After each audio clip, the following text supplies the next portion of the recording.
Welcome back to the Running Journey podcast. I'm your host, Rob Tatro. Today is a special day. We have an incredible guest, someone who's truly redefined what it means to be an elite athlete.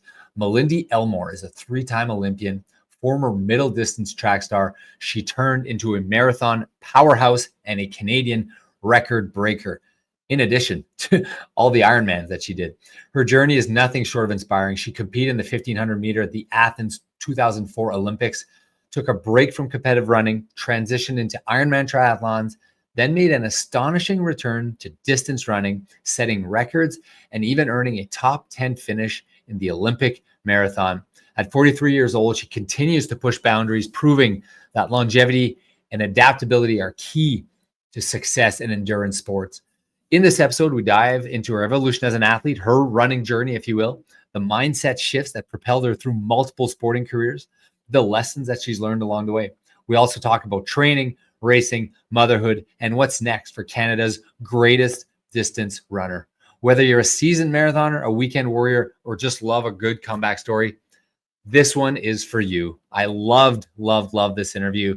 Truly special for me and Charlie to interview one of the greatest of all time. Let's get into it. This is our episode with Malindi Elmore.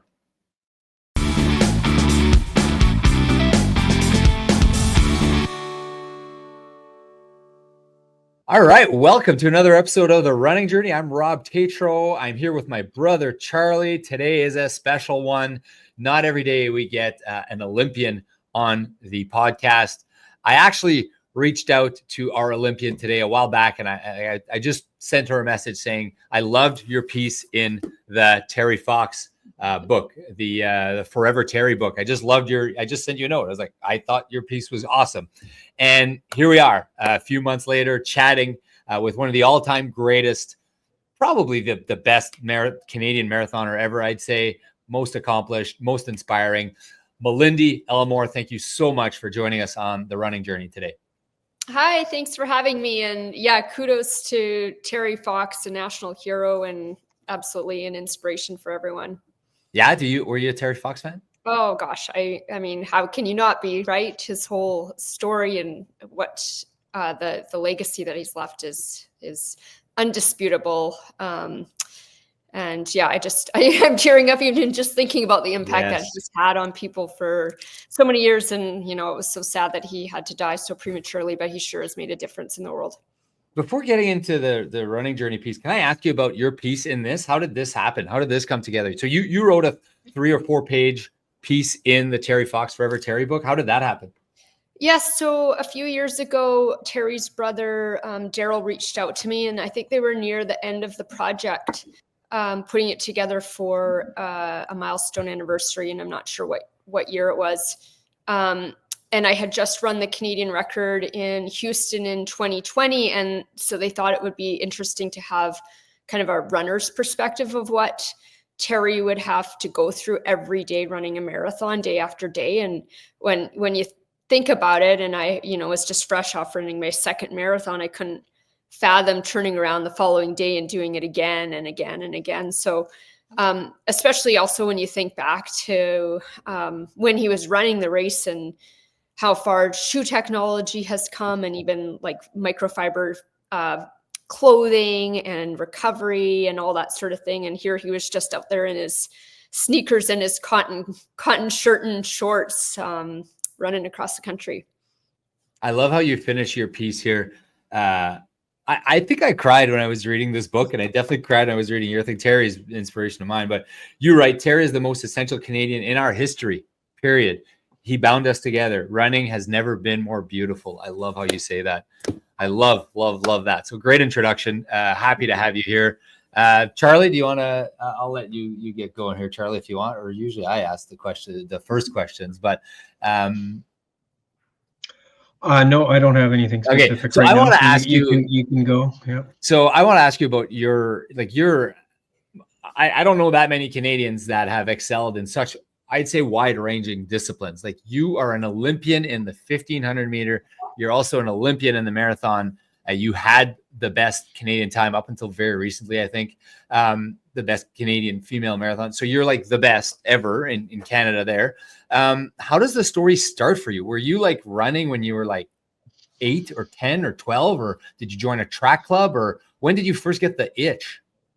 I started running informally when I was very, very young. And I think my first memories are the 1984 Olympics when Joan Benoit Samuelson won the marathon in LA.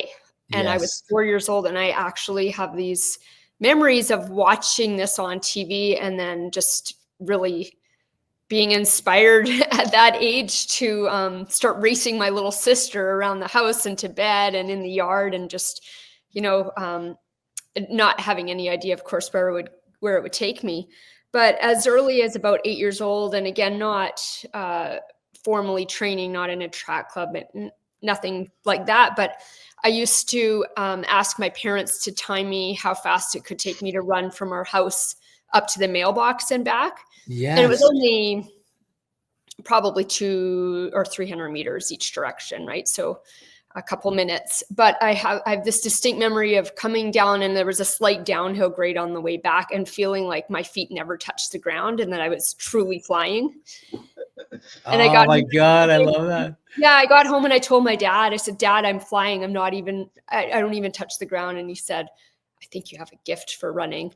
And I don't know if he actually meant it or not, but I was, even at that age, craving something that was, a passion or something that I could be good at. And I just loved how I felt when I ran fast.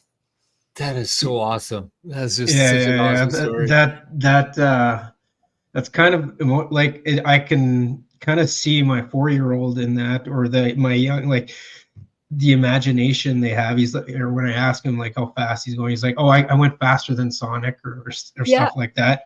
But I love that story. You know what? I didn't actually believe that a 4-year-old could be so impacted by that experience either until my children were that age. And it was during the Winter Olympics when my oldest was 4. And then he started wanting to snowboard and do snowboard tricks. We ended up pursuing skiing, not snowboarding.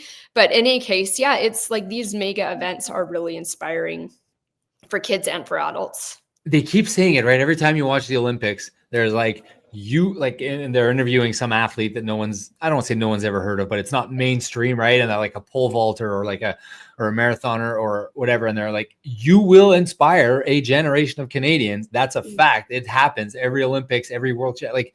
And that must be something special for you, like to know that you have inspired, because you've been like to like 20 years worth of Olympics, or I don't know, 12, 16 or whatever it is.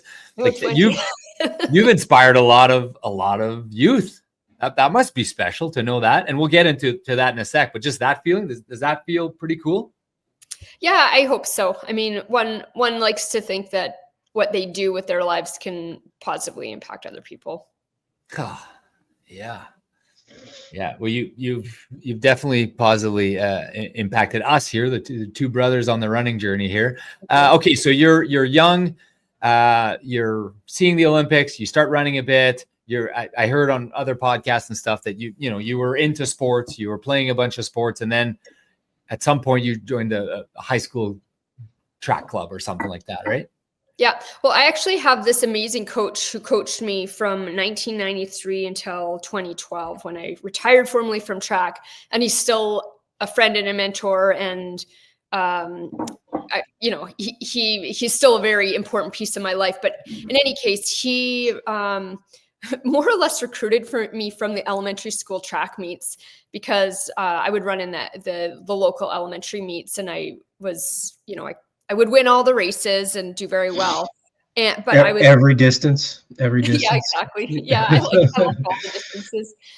But I was more into soccer and field hockey going into high school, because that's just, that's kind of where kids are often directed, are to team sports.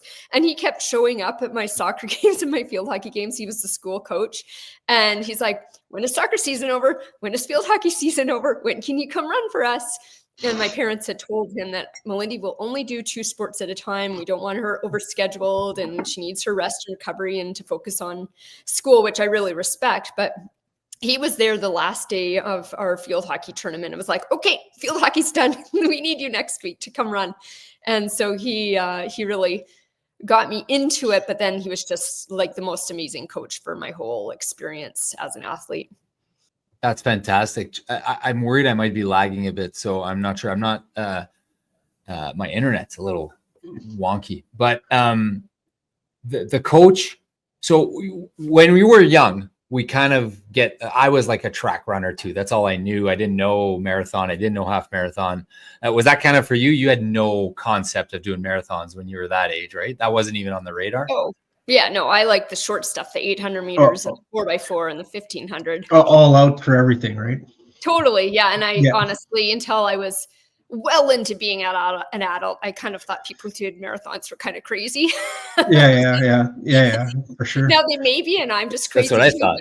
Yeah, exactly. But I think all of us who do it know just what an amazing experience it is. Yeah. What part of it is so amazing for you? I think when you're having Which part of the marathon? Yeah, when you're having that moment or that day when things click and things feel effortless and you're just in this flow state and you just feel like you could kind of go forever and you can get excited about your goals and you just have so much confidence in your mind and body to be able to achieve what you want to do. So question on that. So when you did set the record 224.50 or somewhere around there, I think in January of 220 is what I'm looking up here. I would imagine that was a day that you felt that flow, but at the same time, there must have been a lot of pain at the end, I would imagine.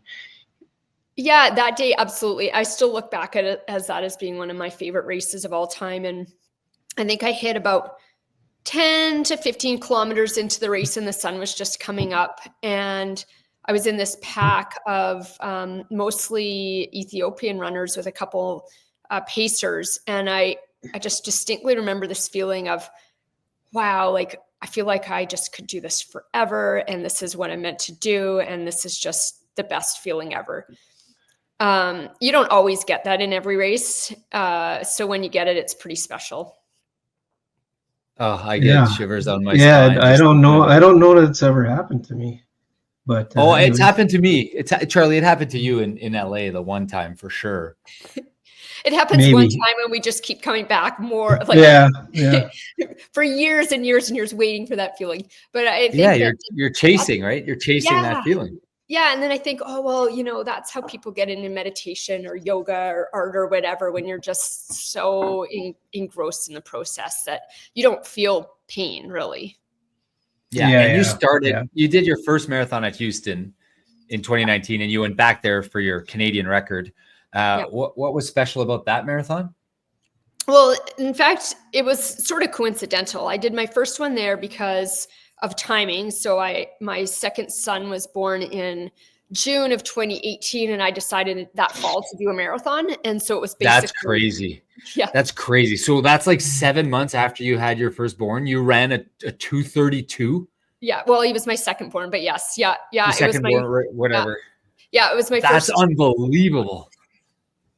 That is so good. Like we have a bad little injury or something and we don't run like for 9 months or whatever. And you had a baby and you ran a 2:32. I can't even sniff 2:32. That's unbelievable. Congrats on that. Oh, thanks. Yeah, that was a great race. And it was pretty funny because I didn't expect to run that fast because, I was still coming back. Wait, and that was your first ever marathon? Yeah. Yeah. Yeah. So you had never run a marathon. No. You had a baby and you went and ran a 2:32? Yeah. Yeah. So I finished the race and my husband just looked at me and he's like, the Olympic standard at that time for the following year was 2:29:30 and I'd run 2:32. And he looked at me, he's like, you have to try for the Olympics now. And I just laughed so hard because it had not at all been on my radar that I'd be trying to make an Olympic team in the marathon.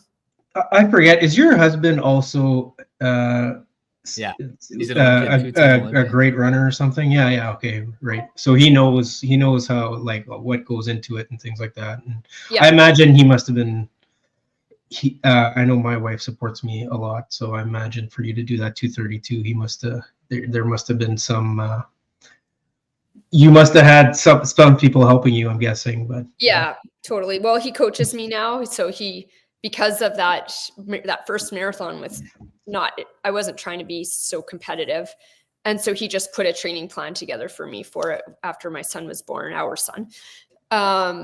And then it worked. So yeah, he's been coaching me the last 5 years. So he's very invested and very supportive. Yeah. I'm curious, how does it feel to start up training after having a baby and maybe probably not doing training for a while? Like, do you have kind of this pent up kind of ready to go type of mentality, or how is it?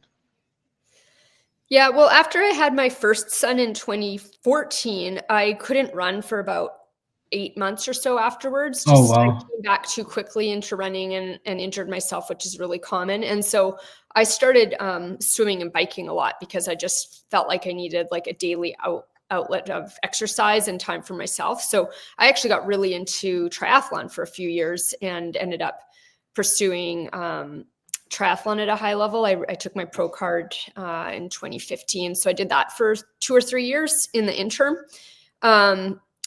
So it sort of haphazardly came about because I couldn't run. Yeah, that's why I did triathlon too. But I Yeah, mean, exactly. Yeah, it's a great way to stay fit and to, to still get your So exercise. your first Ironman. So okay, we're going back now. wait. So she's won Ironmans, right? Like, I think you've Yeah, you won did a some sub or 9. I no? know. I was sub 9, yeah, but I was third in Arizona when I did that. Oh, third. Okay, I thought maybe you had won some. Okay, That'd be great, that's but that's pretty good. Third is still it's not all right. bad. So you did 1500 meters as a university athlete at Stanford, I think it was, and you 6-time all Olympian and All American, and you made the Olympic team, and you went to the Olympics in 2004, right? Yes, correct. So now you're like a young adult and you made the Olympics. You're arguably in your kind of prime for that sport.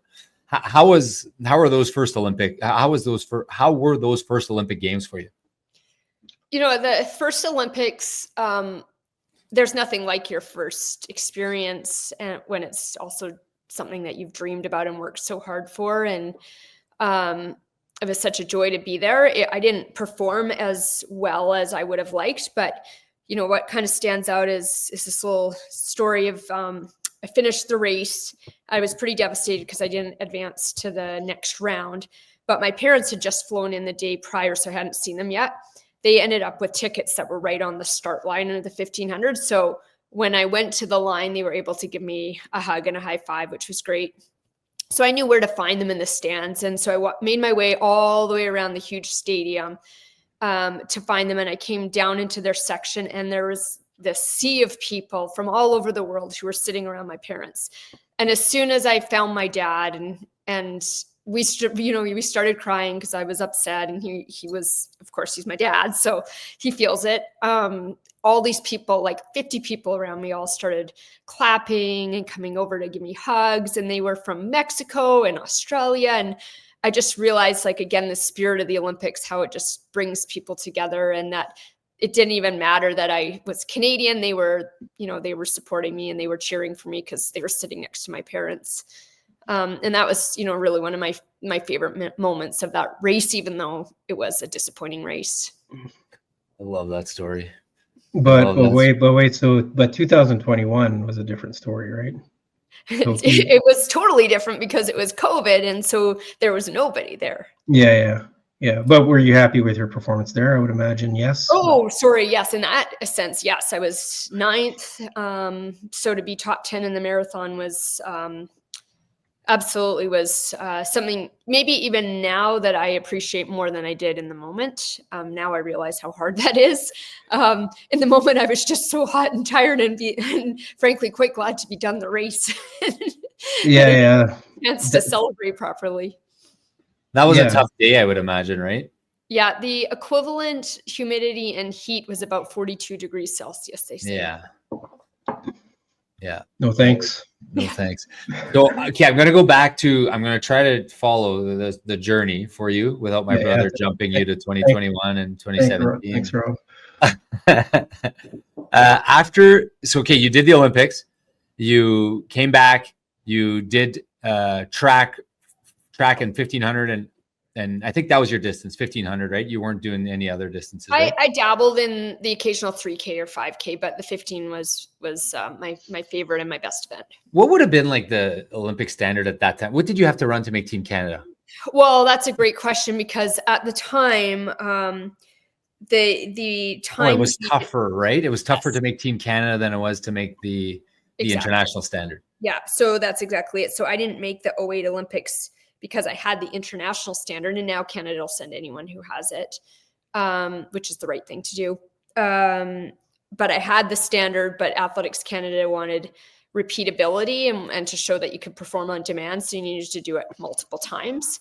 So my time that I needed to run to go to Beijing was 4:07 flat.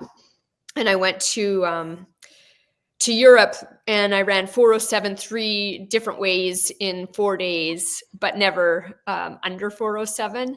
So my best was 4:07.07, and I didn't make the Olympics. 4 minutes and 7 seconds and 7/100ths of a second. Yeah, exactly. So I missed it by 7/100ths of a second.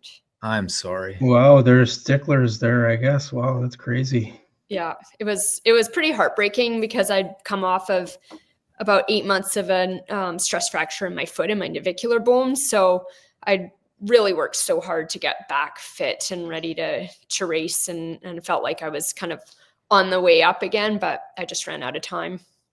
So you had you run that standard in the past at another point? Yeah. So you, Yeah, exactly. So I had it in the qualifying window, because the qualifying window is 12 months. So I ran it the previous summer, so I was eligible to be selected, and then I was injured, and then I had to come back and prove fitness, and I was very close. oh, that's terrible. If I would have been there, I would Yeah, have yeah. been the team. In nowadays, it would have been different, right? They're a bit, yeah. Well, now the times are different, but that's a whole other story. Yeah. I mean, that's. Yeah, the times have come down because of shoes and whatever. I'm curious about the 1500 meter training, because I kind of was really into. I watched all the Jacob Ingebrigtsen, like the original ones in Norway, and curious about how that training, like what did your training look like back then? Like, it sounds like you were working pretty hard, having these fractures and all this. Yeah, I think that training principles have really evolved in 20 years, and we've learned a lot from sports science on training methodology. Back when I was running in the 1990s to 2000 era, it was really high intensity. So we were on the track a lot, running in spikes, and that's just so hard on your body, right? The spikes, yeah. Yeah, and max force kind of in all the corners. So my navicular stress fracture actually happened, I think, partly because I was training on a track at the time in Belgium where we would base for the summer, because it's accessible to lots of track meets. And it was a very, very hard track with very tight corners and long straightaways. So it just puts so much torque on your inside leg. So it was always my left side that would get injured. And then I didn't realize it was so severe, but my ankle just kept locking up and getting sore. And I went to Singapore to do a training camp, because we had our world championships in Osaka. And by the time I got there, I couldn't really even weight bear. I was just like, I couldn't hold onto the wall to walk. And so I was sent for an MRI in Singapore, and it showed a pretty bad fracture in my foot. So I just had to pull out of the world championships immediately and go home. And it was a pretty tough couple of years, actually, because that injury took a really long time to heal. And I probably, in hindsight, should have had surgery, because for a whole host of reasons. But it's better now, and I'm not running in spikes on hard, fast tracks anymore. Do you think the new shoes are like, would it be your opinion that those are kind of injury reducing, or that they depends on the person, or what do you think? Yeah, I think that the general consensus is that super shoes, at least for road racing, allows you to recover a lot faster because of the foam, and you just don't get the same DOMS and muscle damage from the shoes. On the flip side, I do think they need to be used carefully, because they can cause some tendon issues because of the stack height, and they just change your biomechanics a little bit. So it's sort of like, it's good mostly as long as you use them, you're not cautiously, but strategically use the shoes. So not for all. Did you notice she called them super shoes and not cheater shoes, Charlie? Yeah, we call them cheater shoes. I got injured last year, and the only the only way I could kind of get miles in after was with, I felt like it didn't hurt when I was running on those super shoes compared Yeah. to just the regular shoes. So for me, it helped me like to recover, but Yeah. I didn't know if it was just me or if that was just in my head or what, but yeah. No, I think it probably was the shoes were helping you. Yeah. Hey, so when I ran, I had a disappointing race recently, and I was disappointed for like months. I was like, I built for this thing. You had a 4-year build. I'm leading towards a question here to ask you about disappointment after Olympics, and I'm guessing that would have been, I can't imagine how tough that must have been after trying, it's a 4-year cycle. You're building everything you got towards this one moment where you're going to run a 4:07, and then that'll be your second time. And then you miss it by 700ths, and then the window's closing or whatever, and you miss it. Yeah. How do you feel after that?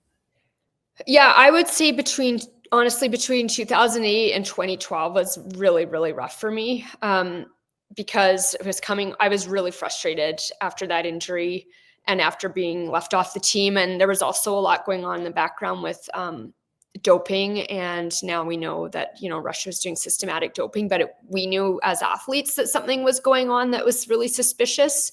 And in fact, 2 weeks before the Beijing Olympics, 8 women were in my event in the 1500 were suspended for doping violations. So they were also like influencing the time standards needed to make the team. Yeah. So it was really, really hard. And I started to put a lot of pressure on myself to perform. And, that feeling like you want to redeem yourself and prove people, prove that you belonged there.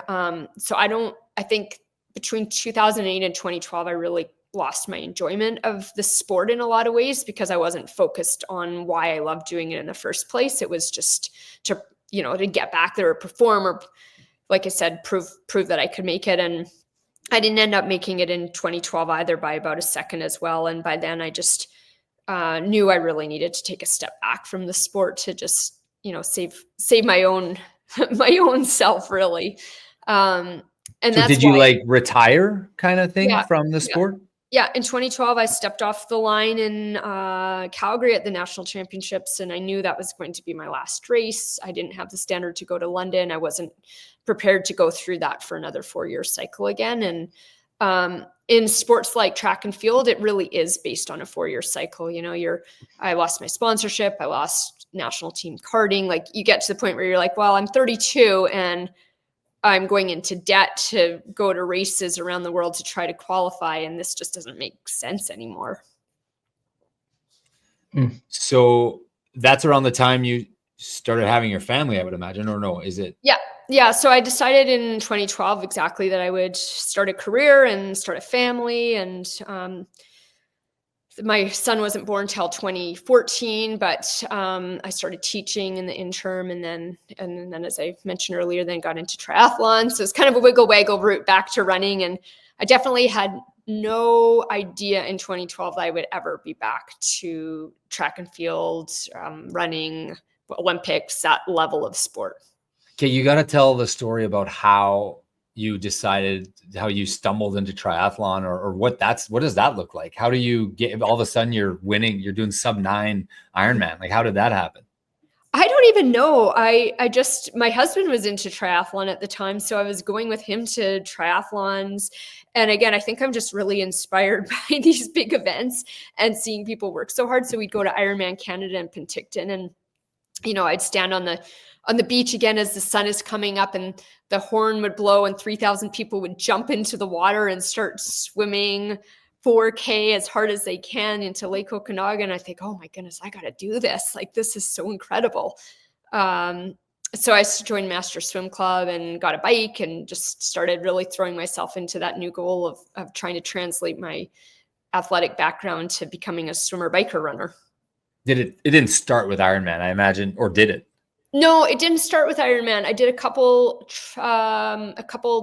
Olympic distance triathlons here in Kelowna, the Apple Triathlon.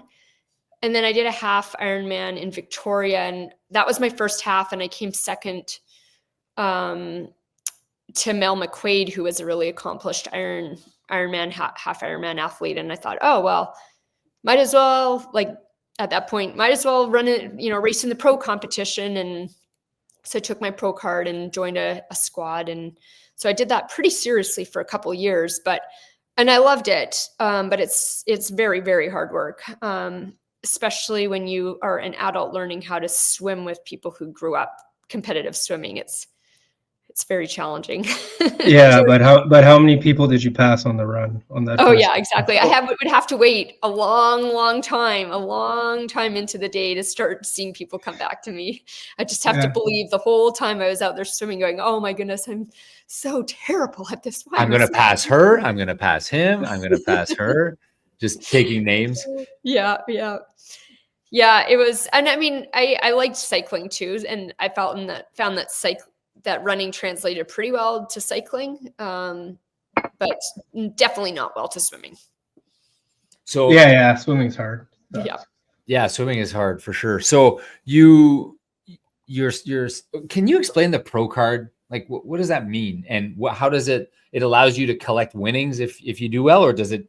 How does that work? So I mean, it's been now about 10 years since I did this, so it may have changed. But at the time, you needed to have some qualifying performances in the age group field and then apply to your national federation, so Triathlon Canada, to get what's called your pro card. So they basically like validate that you are a certain level to compete in the pro division of the races like Ironman and Challenge and that sort of thing. And then you have the opportunity to win prize money and to be in the pro field. So it's a different start sometimes. So the pro women would start like 2 minutes ahead of the age group men or whatever. Which is, again, when you're a slow swimmer, very humbling when people start just swimming over you. Oh, I've had that happen many times. That's why I start at the back. So then on the pro circuit at this point in the women are like, there'd be, I don't know, 30 pros or something like that, I'm guessing. So yeah, give or take. And are they all kind of making a living doing this? No, it's really hard to make a living. There's only a few, right? That would make a living doing this. I mean, it's hard to make a living also in pro running. You gotta be really good to get a sponsor, basically, is the best way to at least make a living out of it. You can make some prize money, which is great, but a couple $1,000s here and there per race doesn't go to pay all the bills. Yeah, flights and whatever. Like, you gotta.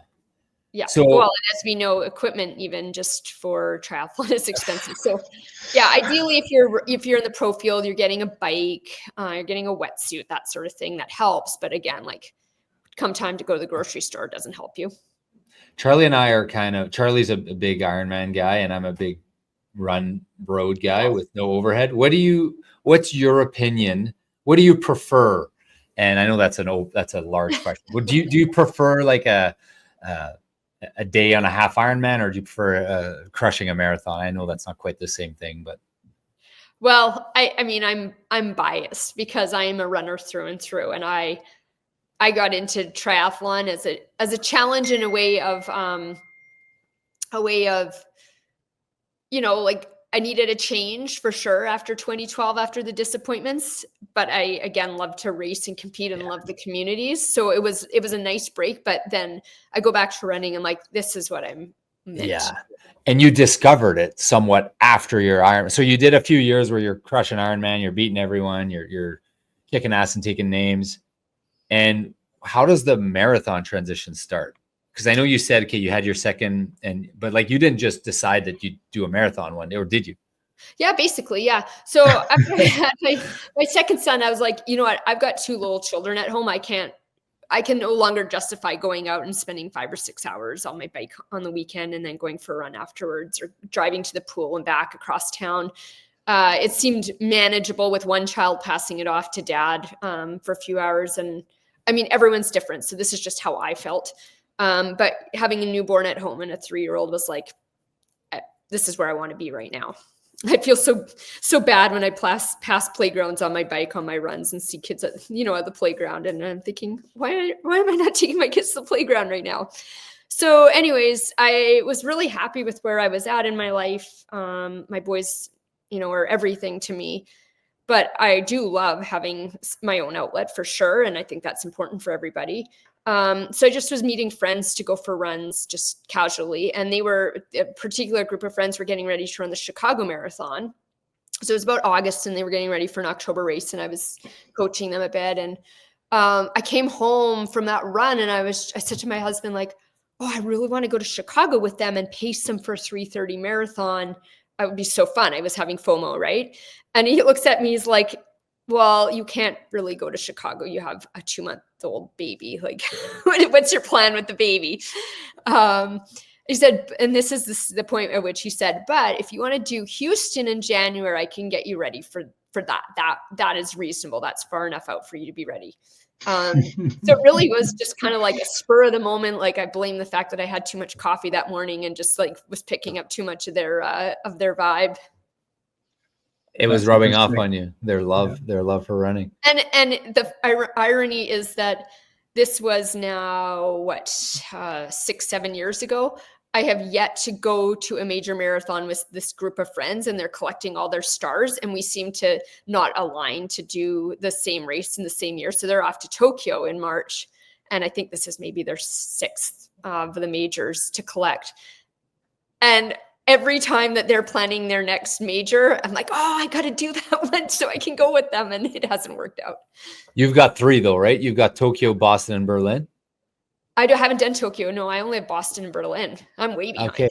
Oh, Tokyo is the Olympics. Yeah, exactly. Sorry. Yeah. Okay. So that doesn't count. It should count. I know. So there is a thing about getting the 8 stars of doing the 6 stars plus the Olympics and world champs. So I'm sort of motivated to maybe do that, and I haven't done world champs yet, so maybe do that this summer, and then I have the 2 pretty hard ones out of the way. And then those are probably the hardest ones. Yeah, exactly. Yeah, we can't do those. Yeah, exactly. And then I can just pick away at the other ones over the course of the next 40 years if it needs to be. So what I found interesting about that story, and Rob, you might relate to this, is that you were like, when you met your friends, you were like kind of sky high with enthusiasm, and you were like, I want to do a marathon like right now. But your husband kind of talked some sense into you Yes. a little bit, sounds like. So like, Rob, do you have anyone that ever kind of talk, like, because you have highs of enthusiasm like that? Yeah, I'm a bipolar runner. I like to joke that I'm a crazy bipolar runner. I get super, super high and I sign up for stuff that is absurd and crazy and ridiculous. And maybe I can do, maybe I can't. And sometimes I fail. And then I get crazy down when it doesn't go my way. So like, I really believe that if that's a thing, I have it. My brother sometimes talks some sense into me. He's always the one where I first ask, hey, I want to run across Manitoba. You think I could do that? And he's like, if he says categorically no, then I think about it. Doesn't mean I don't do it, but he's been very good to me. He's like, I think you can, you just have to do X, Y, and Z and do this and do that. And he plans my way through it. No, I don't have anyone. I don't have any, I call it throttling. I don't have anyone who throttles me. Thank God. And it sounds like, sorry, go ahead. Oh, I'm just like trying to play like a little psychology, like birth order psychology. So who's the oldest? Charlie, my brother. He's so you're older. Like the rational firstborn child who second born, but the sister, she doesn't count. We ignore her. We ignore her. No, you're saying, Charlie, you're saying you're ignored. I'm the ignored one. Because he's the middle child. Because you're the middle child, yes. Middle child. Yeah. And so, Rob, you are the impulsive thirdborn who likes to have a good time. Yeah, that's an understatement of the year, if ever anyone. I chase highs in all sorts of ways, and I had some addictions, and I took care of those now, and I'm now addicted to running. So this is perhaps a healthier outlet. Well, yes, definitely healthier to a certain extent. If you run yourself into the ground, then that's a problem too. Sometimes it's like the funny joke where I'd say like, hey babe, the guys are going out tonight, and I thought I would just join them for one, and then you're texting him, I'm going to do one more. And like, it's the same story, except it used to be beers and now it's miles. Yeah. Right. It's like, hey, we're just running just a little further. We're going to do 8 more miles. Like, we'll be back later. No big deal. Yeah. Gonna go for a quick 5-hour bike ride. Yeah. Quick 5-hour bike ride. I don't get the high that my brother gets on the bike. I think there is, to be honest, an element of that personality type in endurance sport. Are you kind of like you and I are alike, or no? Yeah, I mean, I think I need it for sure. And I definitely, I like to say I have like, say unmedicated ADHD, and like running and endurance sport is kind of is like my medication for that. Like I think I would go crazy without being able Yeah, to you get have that like in out. the zone, or something, or Yeah, and just just like you get so tired from it that at least like yeah. compensates you a little bit. Do you believe that's a thing that exists, like this transcendent spot where while you run and everything's going perfect, and you can actually like the zone or the running high or this whatever you want to call it, like you mentioned when you were running in Houston, I think it was, where like everything was going well and you were just like, I could do this forever. Like you believe that it like we kind of leave our bodies and we get into this transcendent space when we run? Do you believe that? I think it's there's definitely like a flow state or a meditative Flow state. state. Yeah, that I That's think the that word I was is looking how for. people who are pursuing like music or art or whatever, meditation, people who can meditate for hours, right? 6, 7, 8 hours. I think you have to find that really quiet space in your mind that's really focused, and it's just really like mind-body connection, because when you start being distracted by everything else to think about, then I think that's when you're just not getting the most out of yourself. Do you meditate? Sorry, go ahead, Charlie. No, I good. get bored too easily.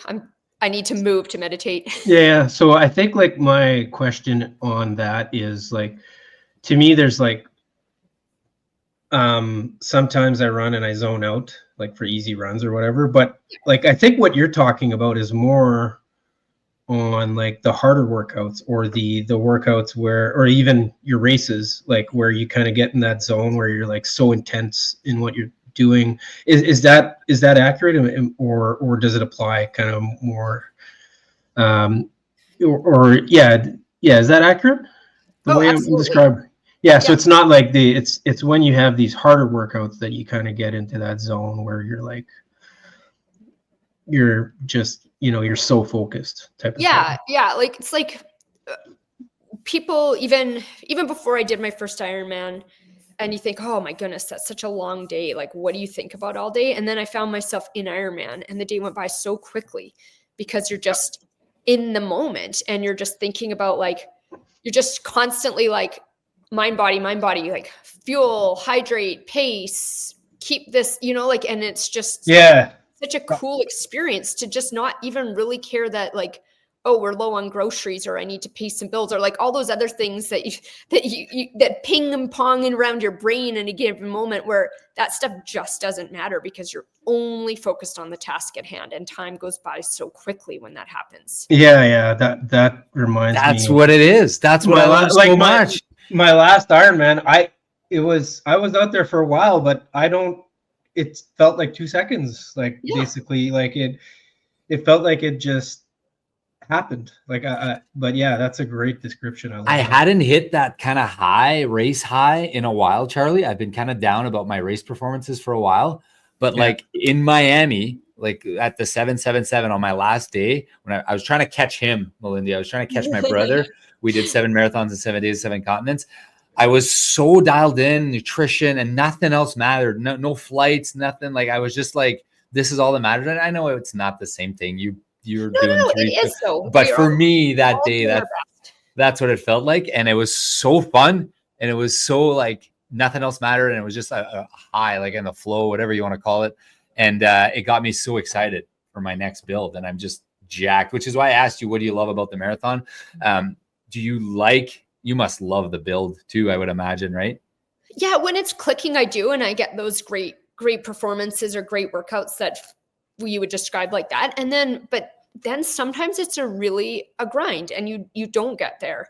And I bounced back from Paris Olympics in August and decided to do Valencia Marathon December 1st. And honestly, that whole build just never felt great. I always felt like I was forcing things, that I wasn't as motivated as I wanted to be, but I still did all the work, but I wasn't excited about it. And I felt like almost every workout I would get in and be like, oh, just counting down the minutes or the kilometers to being finished instead of enjoying it. So that being said, it doesn't always have to go perfectly, right? And sometimes it clicks and sometimes it doesn't in a race or in training.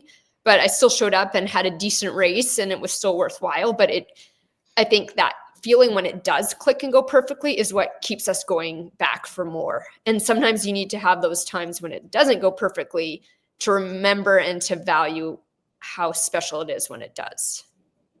It is so special. It's so hard to catch, right? It's so hard to catch this lightning in a bottle to get that perfect build and the perfect day and the perfect race. And I always thought you could do it on 2 separate days, like 2 days apart, have the same training and have 2 completely different times. Like there's so much variance that we don't even understand. Well, and that's what I was going to say, is sometimes it's also luck. Like, how do things align weather-wise? How do things align in your body's recovery? And why do you think that if it was an injury, why do you think the build for Valencia was like you were kind of grinding through the miles? Why do you think that is? Is there something else at play there? Or is it just like it's hard to be in that zone?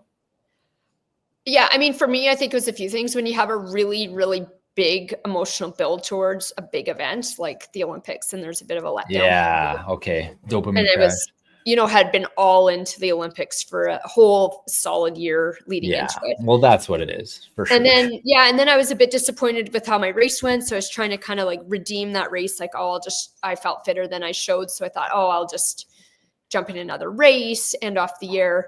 And then personally, there was that. And then personally, I was epically busy through the fall with my coaching. I coached the university at UBCO in Kelowna. So it's our on season. We were hosting national champs here. I have 2 kids who are now 6 and 10. So they've got a lot going on. And it was just, I was overcooked and also like too busy to train properly. Yeah. The Olympics makes so much sense. Like, I do a little Ironman, and then I try to focus on a local race, and I can't do it. I can't get high. I can't get it going. So I can imagine Olympics would be tough to bounce back after that. Can you go ahead, Charlie? I was just going to say, like, can we go into maybe, I guess we're going through this journey here. We haven't really talked about your more recent accomplishments like Houston and the 2021 Tokyo and all that. I'm curious because I think I'm not sure you're getting up there in age, that makes it even like I don't know. You're not supposed to say that to a woman. What are you doing? It makes it more impressive. I'm curious. I think people are curious. How does someone excel like you have at that age? Because I think that's another. I'm always reading into it and looking it up. So I think a lot of people will want to know too. So. Yeah, I mean, I turned 45 in less than a month, so I'm well aware of the calendar clicking away. Charlie. But I mean, you're crushing marathons in your 40s. Like, I mean, that's impressive.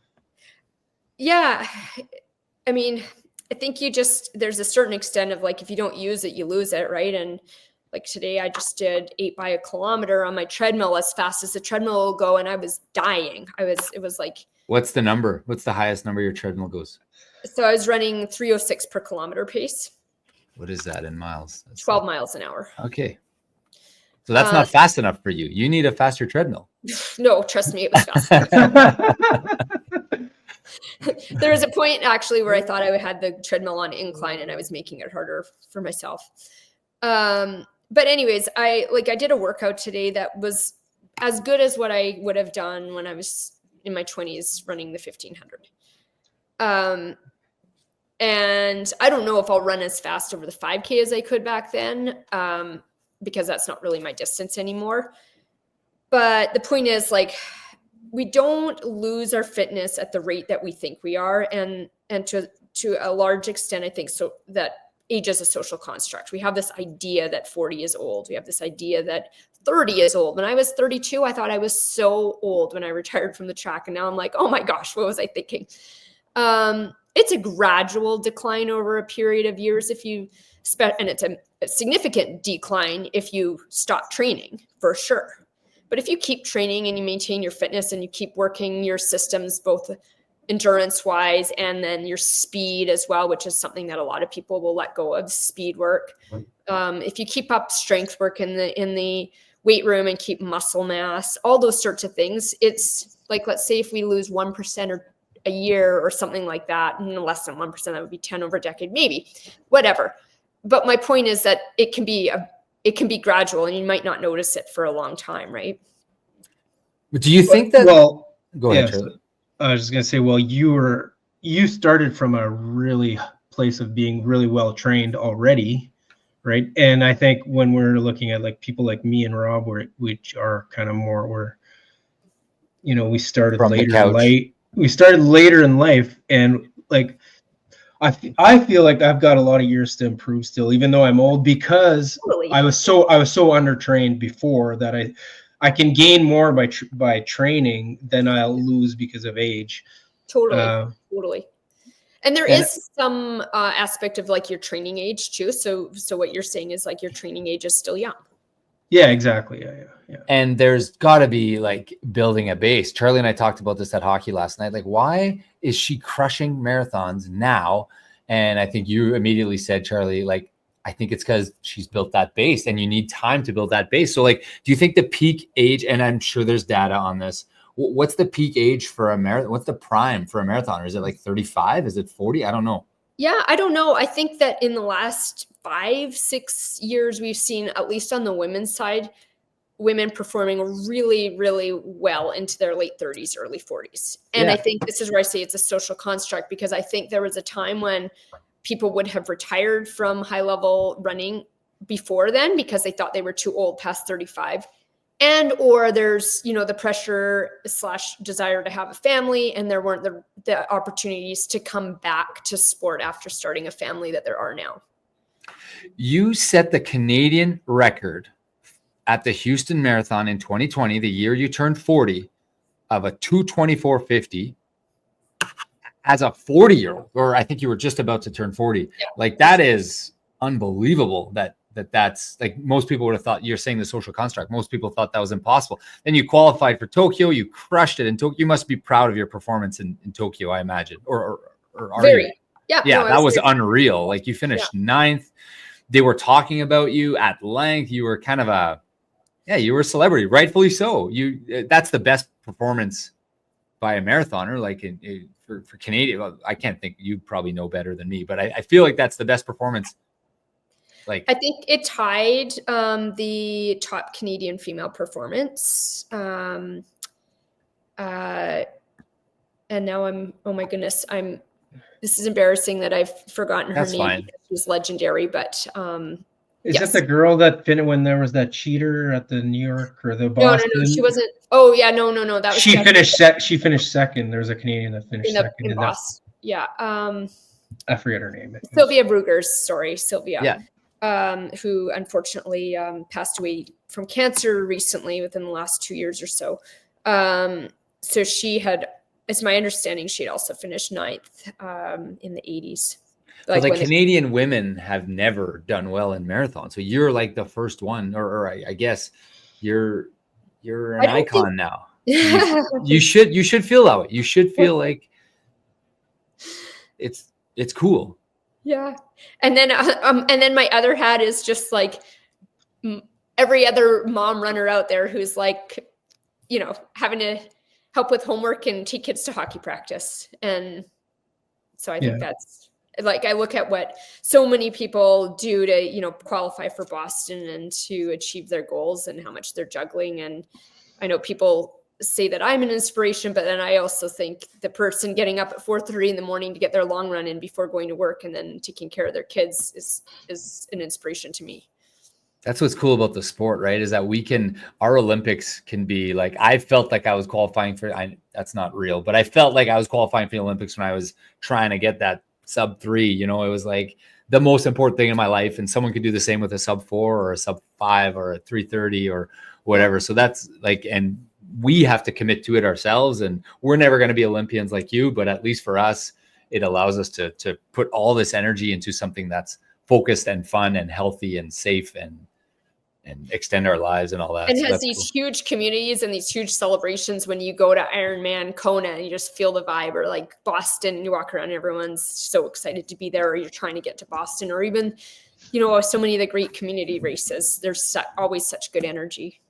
Yeah, Boston was something else. Oh my God. Everybody there was running the marathon, it seemed. Yeah, it's that morning run we did on Saturday. You couldn't move in the park. Like, there's just so many runners. Charlie's going back in April. What's your next race? I know we're running low on time here, but what do you got coming up on the calendar? I am going in very soon in early March to Nagoya to pace the marathon, the women's marathon. So I'm doing half of the full. And then So tell me what that means. Tell me. Is that like the like when you saw like Iliad, he has like a couple guys in front of him? Yeah, exactly. Yeah. So I'm that person.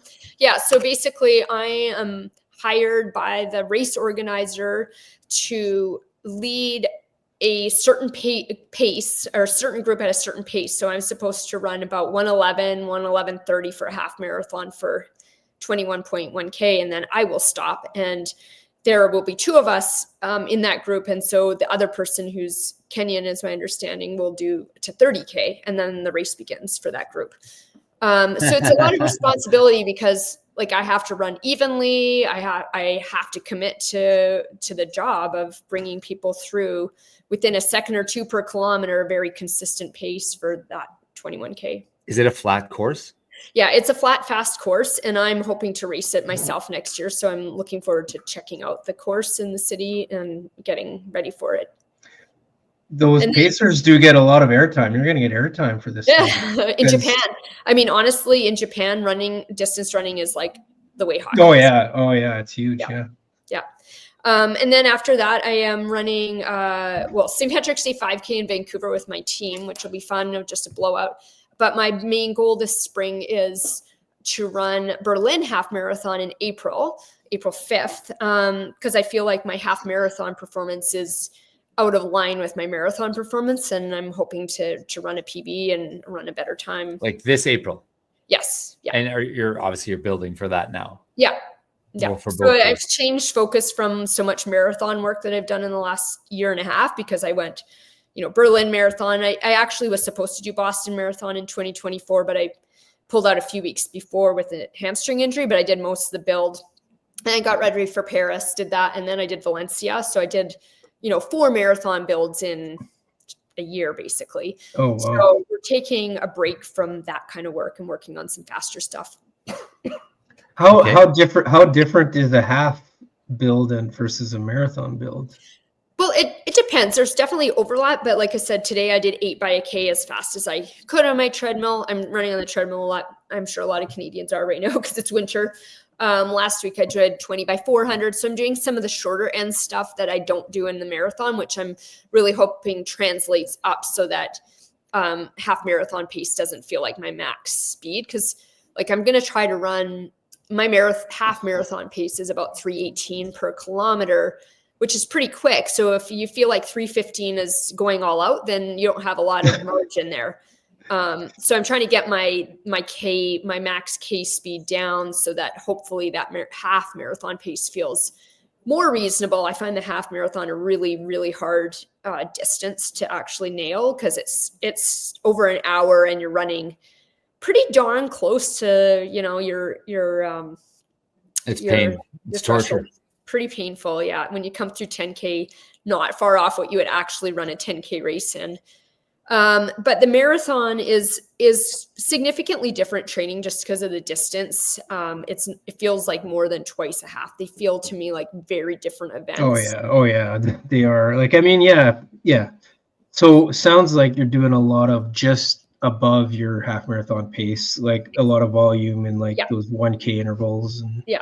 How long do you get as a break between your 8 times 1K? I was taking 2 minutes. So 3 on, 2 off, pretty much. Basically, yeah. Wow.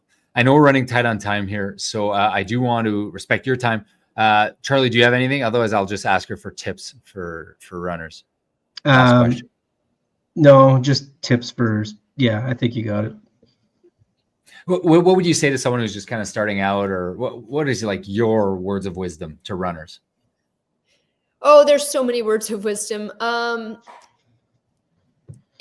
think just really focusing on loving it and being looking for self-improvement and looking to be, curious about how good you can be. The journey is is really more important than the results. So I know we get really focused on getting to Boston or running a PB or whatever, but if you don't enjoy the steps that it takes to get there, then what's the point of it, right? And there's so many ways to enjoy it, through finding groups to run with, finding beautiful spots to run, just again, like we talked about, the flow state, finding that those moments with yourself that are so special.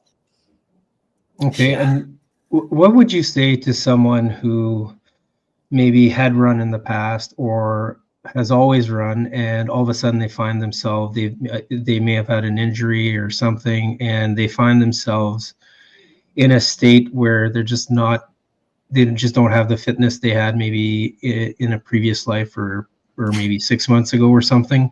Because I know you've kind of probably gone through that experience. So how does that person kind of come back from that? Yeah, running is so humbling. I had a number of injuries, and then coming back postpartum, where you realize how hard running is. And I always think when I'm starting up, like, oh, no wonder people say they hate running, because it really feels terrible when you're out of shape and trying to get back into shape. Sometimes it's so hard, but just to like persevere through those grind phases. And I like to think of it as, when I'm coming back into fitness, like the incremental gains are so much more significant when you're unfit. So every day it's like, oh, I'm like literally one day fitter. Every step I take or every kilometer I take is actually making a really big difference, versus when you are fit, you're just maintaining fitness. Yeah. But you look at it from a different kind of baseline type of thing, where you're saying, I was better. I'm better today than I was yesterday. Yeah, exactly. Yeah. And I mean, again, going back to like when I was preparing for my first marathon, when I was running with my friends in August, I was having to ask them to take walk breaks like every 4 or 5 kilometers. I needed a rest. So that's okay too, right? Like breaking it into smaller chunks and making it manageable. There you go. You heard it here. Even the great Malindi Elmore had to take walking breaks. So it's okay. The legendary Malindi Elmore. Legendary. We'll stop it there. I do want to thank you for coming on today. That was so fun, so great to get to interview the all-time greatest marathoner in Canadian history. So that was pretty cool. Thank you so much for taking the time. We value you. We appreciate you. Don't forget to like and subscribe. Give us a 5-star review, guys. It means a lot to us. I'll let you go get your kids. Charlie, same to you. And I'll remind everyone out there, more miles, less pace. See you in the next video.